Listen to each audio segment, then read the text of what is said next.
नमस्कार, मैं हूं सान्याराज पांडे और आप देख रहे हैं बिहार संवाददाता। बता दें कि दरभंगा और सहरसा में जनसभा के दौरान मुकेश सहनी ने ये कहा कि अब राजा का बेटा राजा नहीं बनेगा। भीमराव अंबेडकर ने ये रीत बदली है और अब राजा वोट देकर चुना जाएगा। चलिए आपको सुनवाते हैं कि मुकेश सहनी ने क्या कुछ कहा है।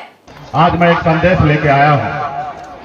इस आजाद भारत में अगर सर उठा के जीना है, अगर मान सम्मान अधिकार के साथ जीना है, अगर आप चाहते हैं कि जितना कष्ट भरी जिंदगी से आप जिए हैं ऐसे आपके बच्चे ना जिए, तो इसके लिए मात्र दो काम करना पड़ेगा।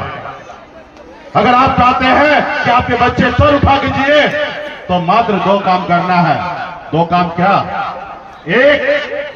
एक रोटी कम खाइए लेकिन अपने बच्चे को पढ़ा लिखा के काबिल बनाइए। जब तक हमारा समाज शिक्षित नहीं होगा तब तक समाज आगे कभी नहीं बढ़ सकता साथियों, तब तक कभी आगे नहीं बढ़ेगा। और दूसरा, अपने अधिकार के लिए संघर्ष कीजिए, अपने अधिकार के लिए लड़ाई लड़िए। जब तक आप अपने अधिकार के लिए लड़ाई नहीं लड़िएगा तब तक आपको अपना अधिकार नहीं मिलेगा साथियों, तब तक आपको अपना अधिकार नहीं मिलेगा। इस देश को आजादी दिलाने के लिए भी पौने 200 साल लगा और हमारे पूर्वज ने एक ही संकल्प के साथ लड़ाई लड़ा और पौने 200 साल तक लड़ाई लड़ते रहा अंग्रेज से कि हमारा देश आजाद होगा और हमारे आने वाला पीढ़ी सर उठा के जिएगा। और देश आजाद हुआ, आज हम आजाद भारत में जी रहे हैं। इसलिए साथियों, आपको गरीबी से आजादी चाहिए तो बच्चे को पढ़ाइए लिखाइए और दूसरा अपने अधिकार के लिए लड़ाई लड़िए। जब देश आजाद हुआ तो बाबा साहब भीमराव अंबेडकर ने हमें एक संविधान बना के दिया।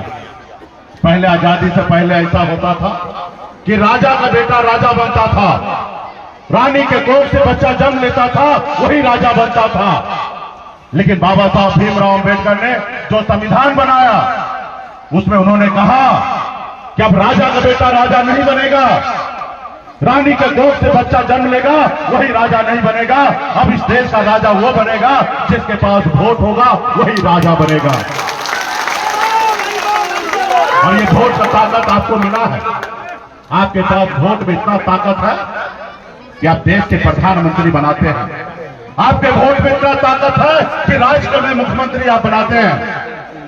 आप एक वार्ड सदस्य से लेकर देश के प्रधानमंत्री आपके वोट से बनता है साथियों। अब राजा का बेटा राजा नहीं बनता है और इसके लिए वोट की आवश्यकता है। और जिस रोज आप अपने वोट को ताकत को समझ लीजिएगा।